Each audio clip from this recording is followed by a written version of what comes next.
As the sun cast a gentle warmth over the city, Sicil arrived at Sebastian's house to deliver the papers her mother had assigned her for Mrs. Wilson, ensuring everything was timely. The quiet stillness greeted her as she stepped inside, with only the butler keeping her company in the otherwise empty house. Unable to resist the pull of nostalgia, Sicil felt drawn towards Sebastian's room, her curiosity igniting her steps. With a soft creak, the door opened, and she took in the space she had poured her heart into during that transformative summer. A warm glow filtered through the curtains, illuminating the carefully arranged decor. The room looked just as it had when she undertook her ambitious project, turning Sebastian's space into a personalized haven that reflected his passions and their shared history. Sicil chuckled at the memory of their heated debates over every little detail during the redecoration. It had started as a light-hearted summer hobby but quickly turned into a full-blown project. Armed with an amateur's enthusiasm for interior design, Sicil had taken it upon herself to revamp the room, but Sebastian was no passive participant. Oh no, he had plenty of opinions of his own. "Seb, we should definitely paint the walls racing red," she had insisted, her eyes sparkling with excitement. "Racing red? Are you trying to turn my room into a stoplight?" he shot back, a teasing grin on his face. "How about a cool midnight blue instead? More like the night sky before a big race." "Oh, come on! Where's your sense of adventure?" Sicil retorted, crossing her arms dramatically. "It's just a colour. Plus, racing red will totally make your room pop." In the end, after much back and forth, they settled on a bold but not too overwhelming shade of slate grey, which somehow managed to be both calm and invigorating. It provided the perfect backdrop for the vibrant racing car-themed decor that dominated the room. Vibrant posters of sleek, powerful cars covered the walls, and model race cars lined the shelves. "See, I told you it would look great," she had triumphantly declared as they finished painting. "Fine, you win this round, but I'm still not letting you put a life-size poster of that driver you like above my bed," Sebastian had replied, laughing. Her gaze drifted to the cozy corner library they had decided to create together, another topic of playful contention. Sebastian had wanted a sleek, modern bookshelf, while Sicil preferred a rustic, vintage style. "You know I'm not a grandpa, right? This isn't a dusty old library," he had joked, prompting laughter from both of them. Eventually, they compromised on a mix of both styles, filling the shelves with books that reflected Sebastian's eclectic taste, stories of adventure, mystery, and a touch of magic. But it was the wall of memories that truly captured her attention. She had lovingly curated this wall, filling it with photos, ticket stubs, and little souvenirs from their years together. It was a visual timeline of their friendship, a silent witness to the highs and lows they'd shared. "Okay, now we have to decide which photos go up," Sicil announced, rubbing her hands together as if preparing for battle. Sebastian grinned, leaning back against the wall. "I'm definitely putting up that one from the beach where you have sand all over your face. Classic Sicil." "No way, you're not putting up that picture," she protested, laughing.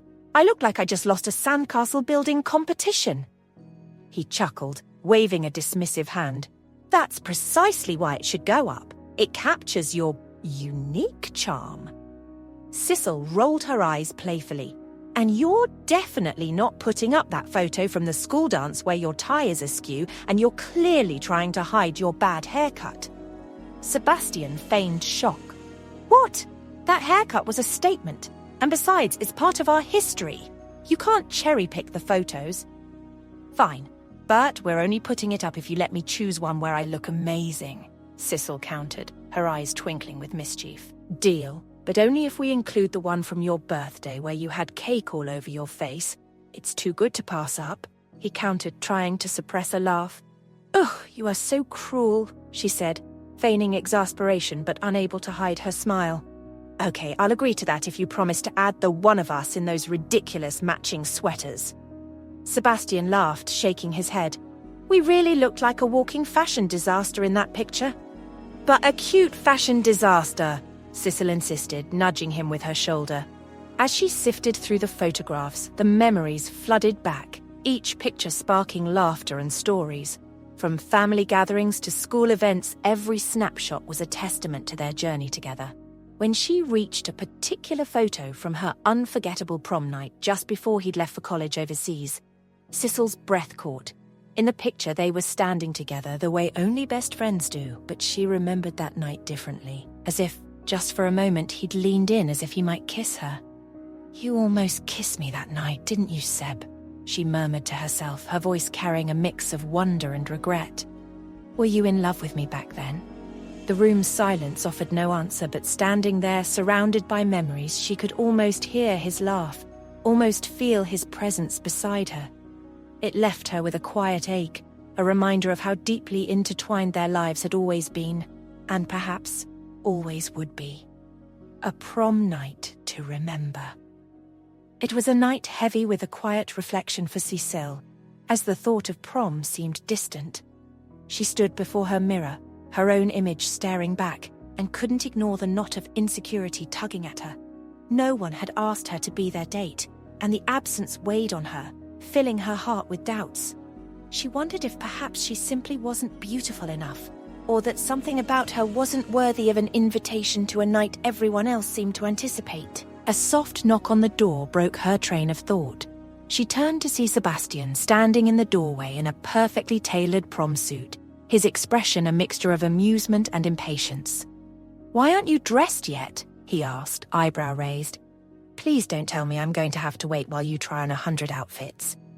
Sicil rolled her eyes, attempting to mask her surprise and the small spark of joy at his unexpected arrival. "I don't even want to go," she replied, crossing her arms in a show of indifference. "So you really don't have to be here, Sebastian." Unfazed, Sebastian took a step closer, a playful glint in his eye. "You know," he murmured, his gaze softening, "you'd look stunning in that gown I gave you for your birthday. Humour me. The food's decent and they won't let me in without you. So if I have to sit through a high school prom, I'm going to need backup." His tone, light yet insistent, coaxed a reluctant smile from Sicil. With a gentle nudge, he guided her towards the wardrobe, and before she knew it, she'd given in. She slipped into the gown he'd gifted her, its fabric shimmering as it hugged her form.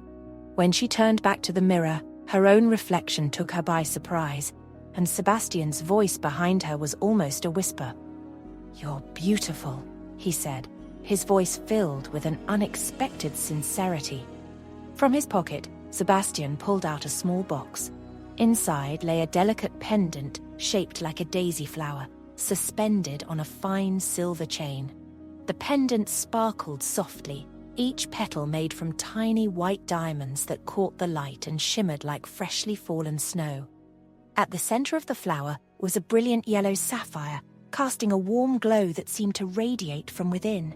Before she could react, Sebastian stepped behind her, draping the chain around her neck and fastening it with a gentle touch. The pendant rested perfectly against her skin, the cool silver warming as it lay against her, and she couldn't help but admire its beauty in the mirror's reflection. It was both delicate and dazzling, an unexpected, perfect gift that brought a slight tremor to her heart. She closed her eyes, savoring the closeness of his hands against her neck, feeling the weight of the daisy flower's radiant warmth, and for a moment, nothing else mattered. She turned to thank him, but their eyes met instead, and any words she might have said disappeared. There was a stillness between them, and the air grew thick with unspoken longing. Sebastian's gaze drifted to her lips, and almost without thinking, he lifted a hand, his fingers tracing an invisible line just inches from her face as if committing each detail to memory. He leaned in slowly, his breath mingling with hers, every moment between them charged and building. Her pulse quickened, and her lips parted in anticipation, the world around them fading. Photo time! Just as he was about to close the space between them, a burst of voices shattered the silence. Their mothers exclaimed, "Photo time!" barreling into the room with cameras at the ready, eyes alight with excitement. The spell broke abruptly, leaving Sicil and Sebastian standing apart, their faces flushed and their breaths uneven. The mothers barely noticed, eagerly snapping away, chattering about how grown up they looked. Despite the jolt, The lingering intensity in their eyes was unmistakable, even as they posed obediently for the cameras. As the evening unfolded, Sebastian took her to the prom, and they found solace in the dance floor's enchantment. They swayed together, the rhythm of the music guiding them, the earlier moment hanging between them in a charged silence. Each step, each shared glance rekindled the spark that had ignited before, pulling them closer. They danced until midnight, their laughter and whispers lost in the night. As he drove her home, Sicil eventually drifted to sleep beside him, the calm after a night filled with magic. When they reached her house, Sebastian carefully scooped her up, carrying her inside. He tucked her into bed, brushing a stray lock of hair from her face. Leaning down, he whispered, "Good night, Sicil." With a lingering smile, he glanced at the picture on her bedside table, a captured moment from years past, and gently traced its frame. For just that moment, everything felt as it was meant to be. It was amidst these frozen fragments of time that Sebastian entered, observing Sicil as she stood before the wall, immersed in her thoughts on a particular photo from their prom night, a night that held significance in both their lives. Sebastian could not help but feel a surge of affection for the woman before him. Slowly approaching her, he reflected silently on the captured moments. With a gentle smile, he shared a piece of untold history. "I almost kissed you that night if our camera-wielding mothers didn't intrude on us," Sebastian confessed, his voice carrying the weight of a long-held secret, a suspended truth that seemed to echo through the room. Surprised by the unexpected admission, Sicil turned to face Sebastian. Their eyes locked, and in that charged moment, Sebastian leaned in with the intention of reenacting the unfulfilled kiss. As their lips drew closer, Sicil held her hand gently pressed against his chest, creating a symbolic barrier between their lips. With a tender smile, she said, "I need more time, Seb." Sebastian closed his eyes with a resigned sigh, placing his hand over hers on his chest. "Don't test my patience, Sicil," he said, his tone half joking, half pleading. "You have no idea how sorry I am for keeping you in the dark. I just want to make things right between us." In the thick of their confession, the room was interrupted by a discreet knock on the door. The butler stepped in, his voice polite but clearly breaking the spell. "Mr. Wilson has returned and requests your presence in the study, sir."